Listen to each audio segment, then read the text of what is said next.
சென்னை ஐசிஎஃப்பில் தயாரிக்கப்பட்ட அம்ரித் பாரத் ரயில் பெட்டிகளை ரயில்வே துறை அமைச்சர் அஸ்வினி வைஷ்ணவ் பார்வையிட்டு வருகிறார்.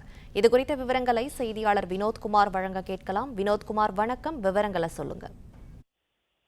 சென்னை ஐசிஎஃப் அதாவது ரயில் பெட்டி தயாரிக்கும் தொழிற்சாலையில் புதிதாக வடிவமைக்கப்பட்ட அம்ரித் பாரத் என்ற ரயில் பெட்டிகளை மத்திய ரயில்வே துறை அமைச்சர் அஸ்வினி வைஷ்ணவ் பார்வையிட்டு வருகிறார். இந்த ரயில் பெட்டியானது 22 பெட்டிகளை கொண்டதாகவும் உயர் வகுப்பை சேர்ந்தவர்கள் மட்டும் பயணிக்கக்கூடிய வகையில் இல்லாமல் சாதாரண வகுப்பை சேர்ந்தவர்களும் இந்த பெட்டியில் பயணிக்கும் வகையிலும் முக்கிய அம்சங்கள் கொண்டது 2.0 என்ற வருஷனில் இந்த ரயில் பெட்டியானது தயாரிக்கப்பட்டது. முக்கிய அம்சங்கள் பொருத்தப்பட்டிருக்கக்கூடிய இந்த ரயில் பெட்டிகள் சென்னை ஐசிஎஃப்பில் தயாரிக்கப்பட்டு புதிதாக எந்தெந்த விதங்கள் ரயில் பயணிகளுக்கு தேவையான அனைத்து முக்கிய அம்சங்களும் வடிவமைக்கப்பட்டு இருப்பதாக சொல்லப்படக்கூடிய நிலையில் இந்த பெட்டிகளை மத்திய ரயில்வே துறை அமைச்சர் அஸ்வினி வைஷ்ணவ் பார்வையிட்டு கூடிய விரைவில் இந்த ரயில் பெட்டியானது எந்தெந்த மாநிலத்திற்கு இடையே செயல்படுத்தக்கூடும் என்ற தகவலும் ரயில்வே வாரியம் முடிவெடுக்கும் என்ற தகவல் வெளியாகக்கூடிய நிலையில் இந்த பெட்டியில் என்னென்ன முக்கிய அம்சங்கள் பொருத்தப்பட்டிருக்கிறது, இந்த ரயில் பெட்டியை தயாரிக்க வடிவமைக்கப்பட்ட பொறியாளர்கள்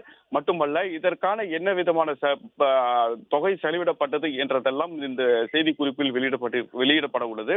இந்த நிலையில் இங்கு புதிதாக வடிவமைக்கப்பட்டிருக்கக்கூடிய அம்ரித் பாரத் ரயில் ஆனது மிகவும் முக்கிய அம்சங்கள் பொருந்ததாகவும் சாதாரண வகுப்பை சேர்ந்த மக்கள் பயணிக்கக்கூடிய வகையில் இந்த ரயில் பெட்டி வடிவமைக்கப்பட்டு இருப்பதாகவும் தகவல் வெளியாகி இருக்கக்கூடிய நிலையில் இதற்கான முன்னோட்டமானது இன்னும் ஓரிரு வாரங்களில் இதற்காக முன்னோட்டம் எடுக்கப்பட்டு விரைவில் நடைமுறைக்கு கொண்டு வரப்பட உள்ளதாகவும் ரயில்வே துறை சார்பில் தகவல் வெளியாகி இருக்கக்கூடிய நிலையில் முக்கிய அம்சங்களும் 2.0 என்ற வருஷன் பொருத்தப்பட்டிருக்கக்கூடிய நிலையில் சாதாரண வகுப்பை சேர்ந்தவர்கள் இதில் பயணிக்கலாம். 22 பெட்டிகளை கொண்டிருக்கக்கூடிய இந்த அம்ரித் பாரத் ரயிலானது மிக விரைவில் இது பயன்பாட்டிற்கு வரக்கூடும் என்ற தகவல் வெளியாகி உள்ளது.